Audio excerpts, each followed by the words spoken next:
Hello students. So next previous दो lecture जो था हमारा मैट्रिक्स का, उसमें हमने मैट्रिक्स क्या होता है, इसके बेसिक प्रॉपर्टीज़, मैट्रिक्स को कैसे कंस्ट्रक्ट करते हैं एंड टाइप ऑफ मैट्रिसेस हमने देखा था। आज जो हम देखेंगे वो है basically addition of two matrices, scalar multiplication of matrix and multiplication of two matrices.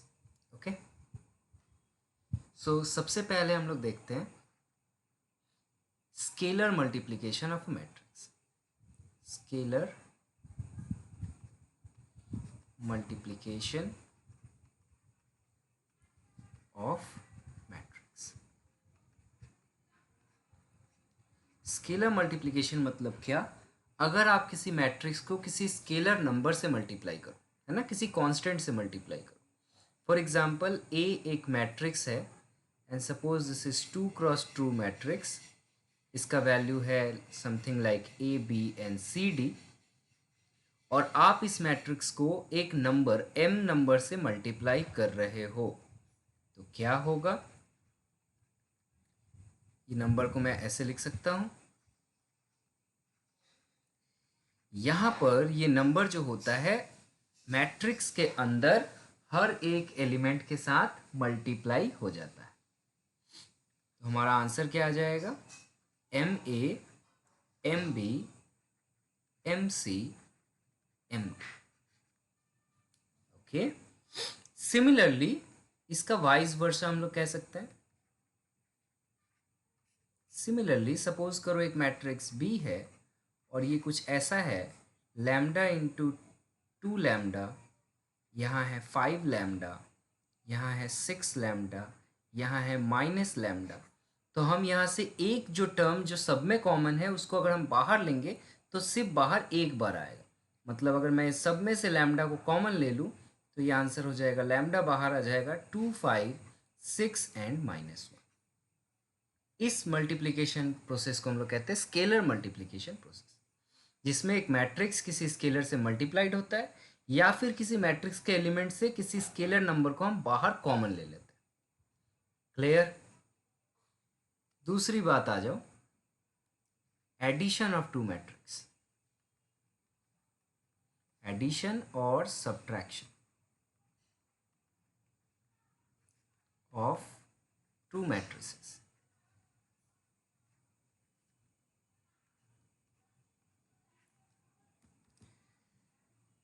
दो या दो से ज़्यादा मैट्रिसेस जो भी हैं उन्हें अगर आप ऐड करोगे तो सिंपल प्रिंसिपल यही कहता है हमारा एडिशन का, कि मैट्रिसेस के सारे एलिमेंट्स आपस में जुड़ते हैं। कैसे जुड़ते हैं इसको देखिए आप। सपोज करो ए एक मैट्रिक्स है और उसे मैं बी से जोड़ रहा हूँ। ए का वैल्यू है ए बी सी डी, एक 2x2 मैट्रिक्स है, और दूसरा एलिमेंट है हमारा suppose x y z u, ये भी एक 2x2 मैट्रिक्स है। तो अगर आप इसको ऐड करोगे तो क्या होगा? जो करस्पॉन्डिंग एलिमेंट पोजीशन है, I repeat, the corresponding element position, मतलब पहला रो पहला कॉलम का जो एलिमेंट हुआ ये ए हुआ। सिमिलरली यहाँ रो 1 का एलिमेंट और कॉलम 1 का एलिमेंट x हुआ, तो वो एलिमेंट करस्पॉन्डिंग एलिमेंट आपस में जुड़ जाएंगे। सिमिलरली रो 1 कॉलम 2 का एलिमेंट b है, रो 1 कॉलम 2 का एलिमेंट y है, तो ये आपस में जुड़ जाएंगे b प्लस। सिमिलरली आप कह सकते हो c plus Z and d plus U. So जो करस्पॉन्डिंग एलिमेंट्स है ना वो आपस में जुड़ जाते हैं। एक बहुत इंपॉर्टेंट बात यहां पर है, एडिशन या सब्ट्रैक्शन कब होगा? इसके लिए जो minimum condition, necessary and sufficient condition जिसे हम कहते हैं, वो क्या है? The order of matrices must be same. दो मैट्रिसेस का ऑर्डर अगर सेम नहीं होता है तो हम उसे ना ऐड कर पाएंगे ना ही सब्ट्रैक्ट कर पाएंगे।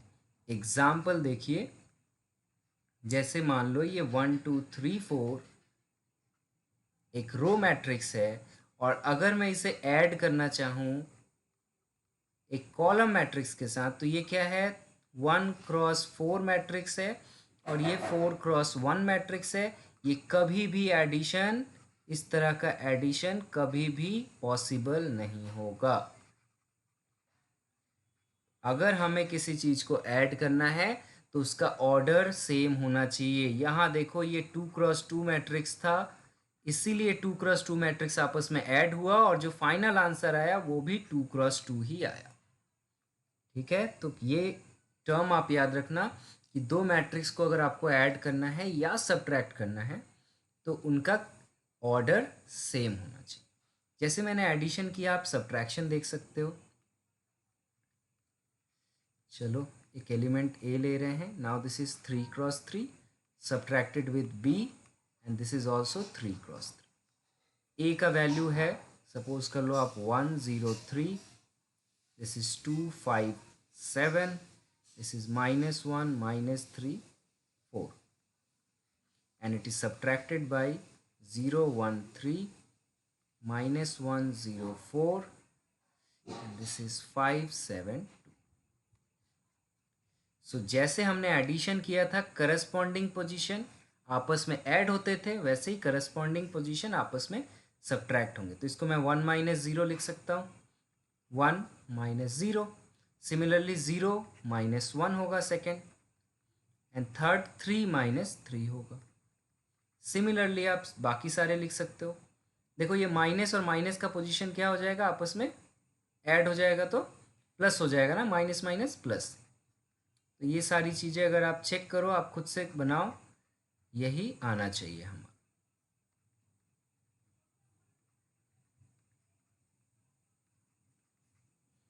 इसको सिंप्लीफाई आप कर लोगे, और ध्यान से देखो कि अगर हमारे मैट्रिसेस 3x3 हैं, सेम ऑर्डर के हैं, तभी ये एडिशन या सब्ट्रैक्शन पॉसिबल हो रहा है, अदरवाइज नहीं होगा।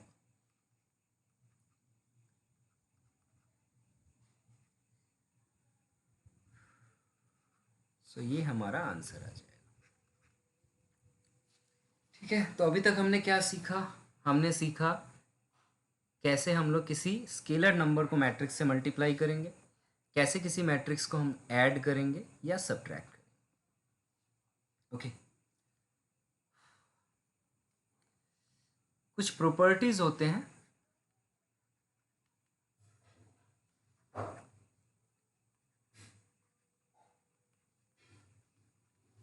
मैट्रिक्स के एडिशन के, कुछ स्पेसिफिक प्रॉपर्टीज होते हैं जो जनरली आपको पता ही है नॉर्मल एडिशन का, तो ये आप समझ सकते हो। एक हम लोग जिसको कहते हैं कॉम्यूटेटिव प्रॉपर्टी। कॉम्यूटेटिव प्रॉपर्टी क्या कहता है कि अगर एक मैट्रिक्स को आप दूसरे मैट्रिक्स के साथ ऐड कर रहे हो तो ये फर्क नहीं पड़ता आप पहले a + b करते हो या पहले b + a लिखते हो, दोनों का आंसर सेम, ये आपको पता ही है। दूसरा क्या हमारा है, एसोसिएटिव प्रॉपर्टी।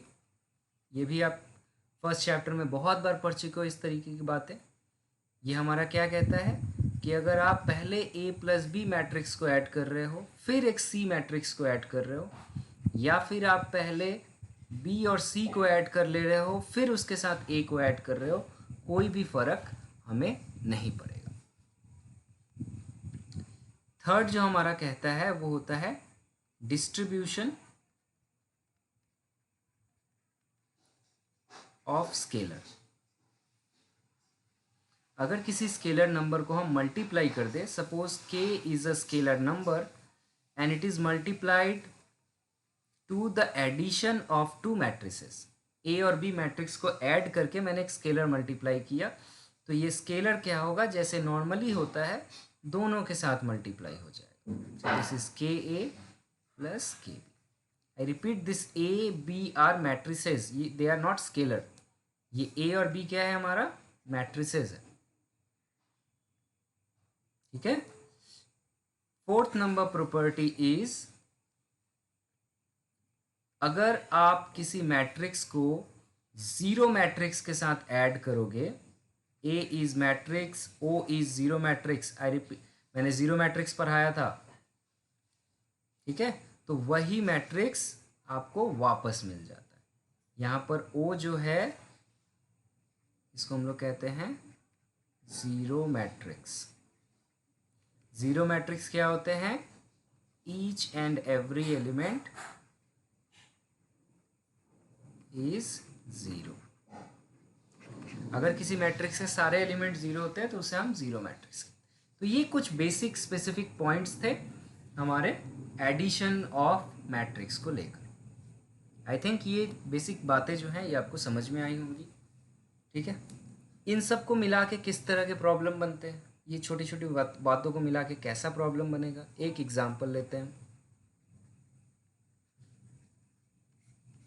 सपोज करो एक मैट्रिक्स दिया हुआ है 1 2 3 4 और बी एक मैट्रिक्स दिया हुआ है 4 3 2 1 फॉर एग्जांपल, और हमें फाइंड आउट करने बोला है, find out the value of 2a plus 3b, find out the value of 3b minus 7a etcetera. इस तरह के आसान आसान सवाल यहाँ से बनते हैं। कैसे बनाओगे आप? एक मैं सॉल्यूशन करके बताता हूँ, आप इसको बाकी घर पे करना। बहुत ही आसान है।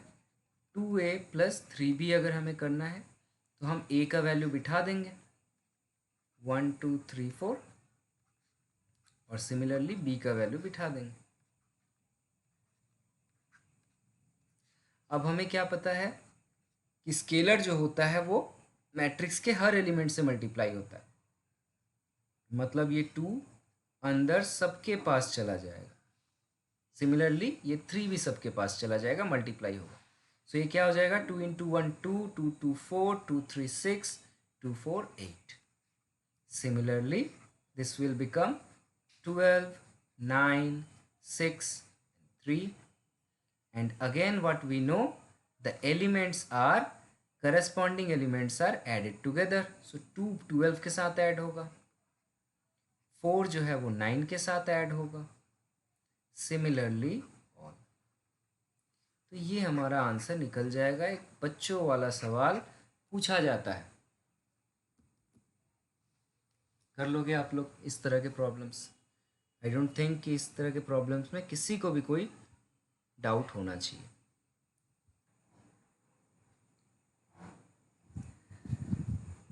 नेक्स्ट टॉपिक जो है वो बहुत बहुत इम्पॉर्टेंट, मैं बार बार कह रहा हूँ बहुत इम्पॉर्टेंट। इसे हम कहते हैं प्रोडक्ट ऑफ टू मैट्रिसेस।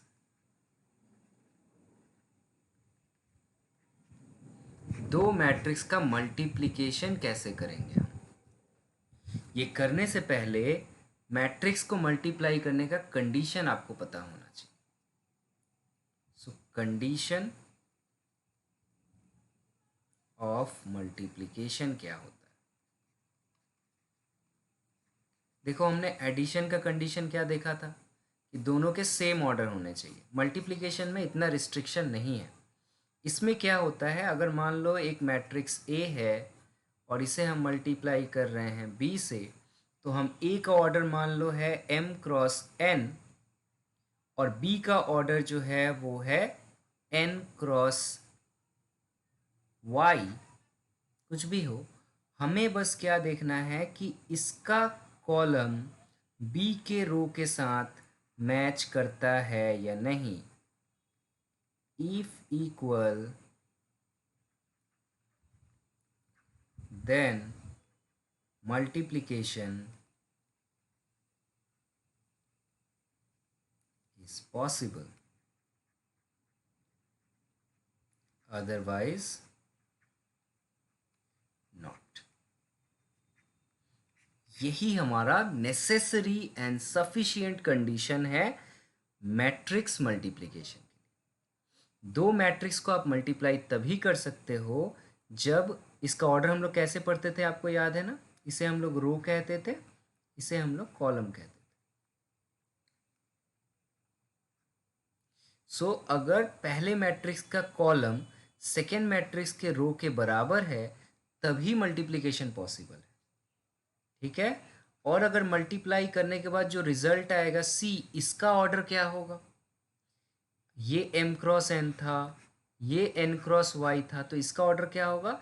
जो सेम है ना वो आपस में कैंसल आउट हो जाता है। देखो, इसका m ले लो और दूसरे वाले का y ले लो, तो जो प्रोडक्ट आएगा हमारा उसका ऑर्डर होगा m क्रॉस y। क्या मैं समझा पाया? चलो इसी चीज को एक एग्जांपल से समझते हैं।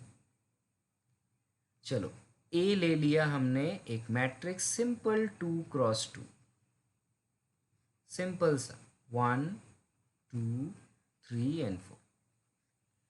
और B ले लिया हमने फिर से एक मैट्रिक्स 2x2, ये हो गया -1 0 2 एंड 3। क्या ये मल्टीप्लिकेशन पॉसिबल है? पहले तो आप खुद से ये सवाल पूछो। तो आपको बस क्या देखना है, इसका कॉलम और इसका रो क्या ये सेम है? हाँ ये सेम है, तो मल्टीप्लिकेशन पॉसिबल है। और मल्टीप्लाई करने के बाद जो आंसर आएगा उसका ऑर्डर क्या होगा? तो इसका रो और इसका कॉलम, सो 2x2 होगा। Let's see this, let us see this. So इसको हम ऐसे लिखेंगे,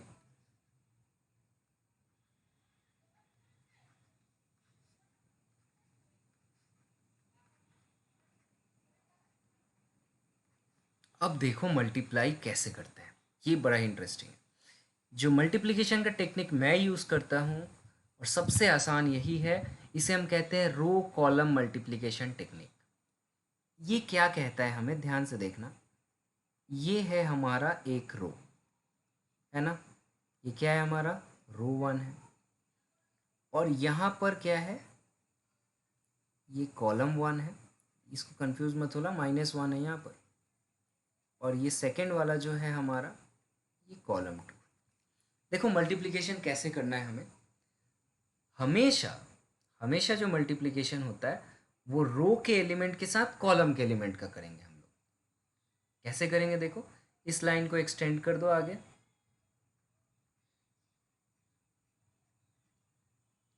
तो ये कहाँ कहाँ क्रॉस किया, किस किस पॉइंट पे ये दोनों लाइन आपस में इंटरसेक्ट किए? इस 2 पॉइंट पे। मतलब इस मल्टीप्लिकेशन से हमें इस 2 जगहों पर आंसर मिलेगा। देखो कैसे, ध्यान से देखो, मैं बार बार कह रहा हूँ, बहुत ध्यान से देखना है। तो इस रो का पहला एलिमेंट इस कॉलम के पहले एलिमेंट के साथ मल्टीप्लाई होगा। सो 1 is multiplied with -1, 1 is multiplied with -1। Story अभी खत्म नहीं होता है। 1 इज मल्टीप्लाइड विथ -1, फिर इसका सेकेंड एलिमेंट, इस रो का सेकेंड एलिमेंट, रो 1 का सेकेंड एलिमेंट क्या है? 2 है। कॉलम 1 का सेकेंड एलिमेंट क्या है? 2 है। ये आपस में मल्टीप्लाई होंगे और बीच में प्लस का साइन लगेगा, तो 2 × 2, ये मिलके बनाएंगे इस पोजीशन पे फर्स्ट।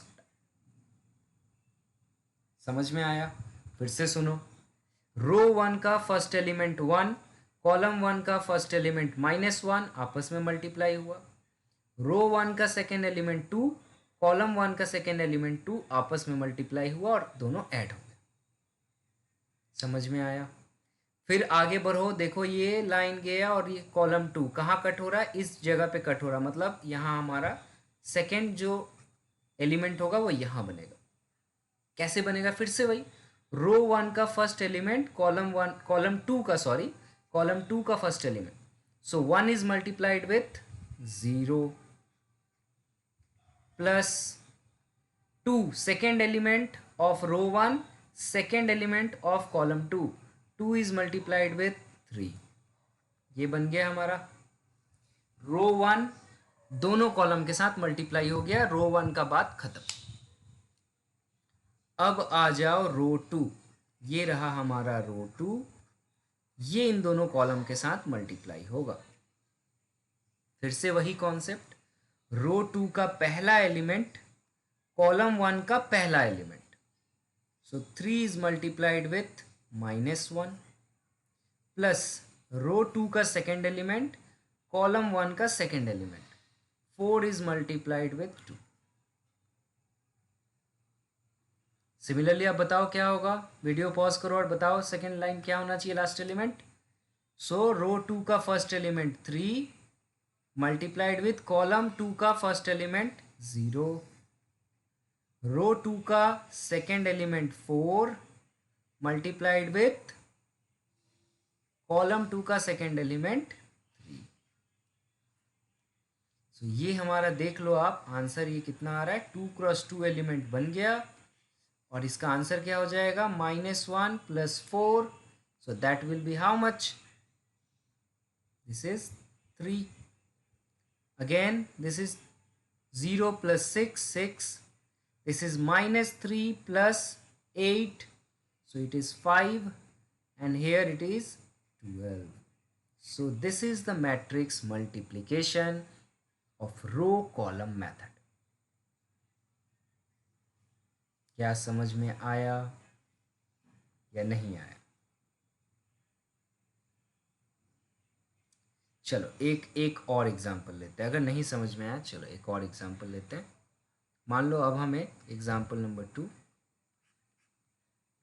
अब हमें बोला है C एक मैट्रिक्स है और ये कुछ ऐसा है 1 2 3 0 1 2, इसका ऑर्डर क्या है 2 क्रॉस 3 है। और D एक मैट्रिक्स है, ये हमारा है 1 2 3 0 1 2 लाइक दिस। सारे एलिमेंट सेम हो गए, चलो बदल दो वरना कंफ्यूज हो जाओगे। ये -1 ले लिया और इससे चलो 6 कर दिया, और ये देख रहे हो आप 3 क्रॉस 2। अब पहला क्वेश्चन ये आता है कि क्या इनका मल्टीप्लिकेशन पॉसिबल है। मैंने आपको बताया कभी भी मल्टीप्लिकेशन करने जाओ ना तो पहले चेक करो कि मल्टीप्लिकेशन पॉसिबल है या नहीं, और वो हमें बताता है सेकेंड और इसका फर्स्ट ऑर्डर सेम है या नहीं, रो और कॉलम सही है। अगर सेम है तो जो फाइनल आंसर आएगा इनको मल्टीप्लाई करके उसका ऑर्डर क्या होगा। सपोज एक्स मैट्रिक्स आया मल्टीप्लिकेशन करके तो उसका ऑर्डर क्या होगा, इधर 2 बचा इधर 2 बचा, सो ये 2 क्रॉस 2 मैट्रिक्स होना चाहिए। समझ में आया? चलो देखते हैं, C क्रॉस D करना है। C लिख लेते हैं 1 0 2 1 3 2, 1 0 2 -1 6 2। कॉन्सेप्ट हमारा बिल्कुल वही रहेगा, हमेशा हमेशा कॉन्सेप्ट वही रहेगा। हमेशा आप क्या लिखोगे, ये रहा रो 1 और ये हमारा बन गया कॉलम 1। यहाँ एलिमेंट थोड़ा ध्यान से लिख लो।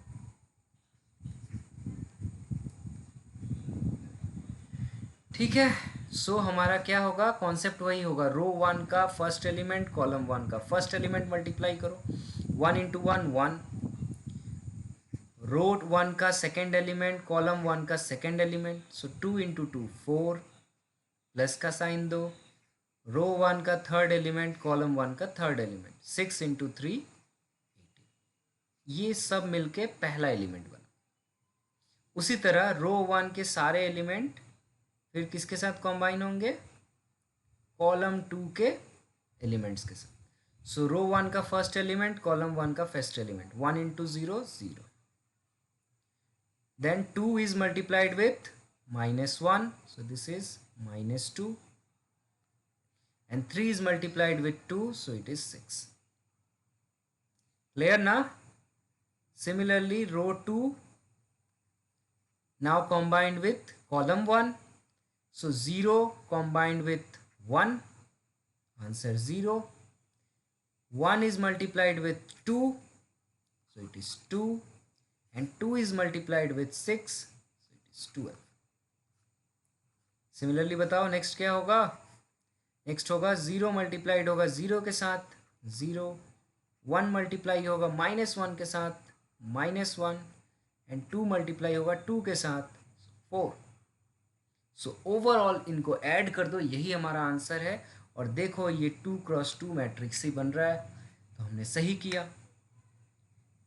ठीक है ना, ये मैट्रिक्स मल्टीप्लिकेशन क्लियर होना चाहिए। तो आज की क्लास में हम लोग इतना ही रहने देते हैं, मैट्रिक्स मल्टीप्लिकेशन तक।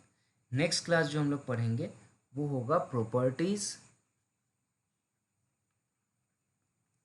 Of matrix multiplication.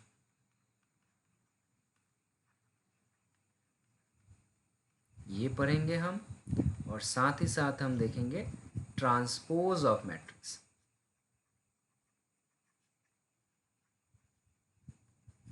ये करने से हमारा मैट्रिक्स का जो एल्जेब्रा है ये पार्ट खत्म हो जाएगा। मैट्रिक्स का और एक पार्ट है जो हम डिटर्मिनेंट को पढ़ने के बाद पढ़ेंगे।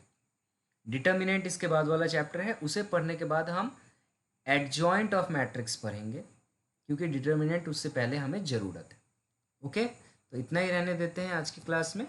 अगर कुछ डाउट होता है तो मुझे टेक्स्ट कर सकते हो या फिर मैसेज कर सकते हो। Okay, thank you.